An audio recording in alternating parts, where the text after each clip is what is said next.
আমি, তপু আর রাহাত। তপু ছিল আমাদের মাঝে সবার চাইতে বয়সে ছোট, কিন্তু বয়সে ছোট হলে কি হবে, ওই ছিল একমাত্র বিবাহিত। কলেজে ভর্তি হবার বছরখানেক পরে রেনুকে বিয়ে করে তপু। সম্পর্কে মেয়েটা আত্মীয়া হতো ওর। দুহারা গরম, ছিপছিপে কুটি, আপেল রঙের মেয়েটা প্রায়ই ওর সাথে দেখা করতে আসতো এখানে। ও এলে আমরা চাঁদা তুলে চা আর মিষ্টি এনে খেতাম, আর গল্প গুজবে মেতে উঠতাম রীতিমতো। তপু ছিল গল্পের রাজা। যেমন হাসতে পারত ছেলেটা, তেমনি গল্প করার ব্যাপারেও ছিল ওস্তাদ। যখন ও গল্প করতে শুরু করত, তখন কাউকে কথা বলার সুযোগ দিত না।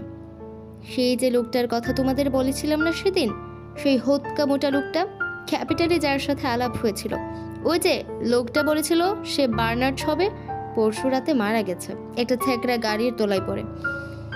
আর সেই মেয়েটা যে ওকে বিয়ে করবে বলে কথা দিয়েছিল, ও মারা যাবার পরের দিন এক বিলিতি সাহেবের সাথে পালিয়ে গেছে।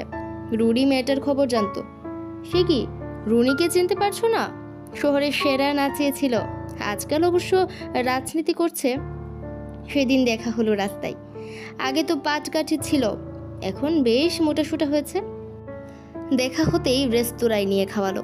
বিয়ে করেছে শুনে জিজ্ঞেস করলো বউ দেখতে কেমন হয়েছে, এবার তুমি এসো। ওহ, কথা বলতে শুরু করলে যেন আর ফুরোতে চায় না। রাহাত থামিয়ে দিতে চেষ্টা করতো ওকে।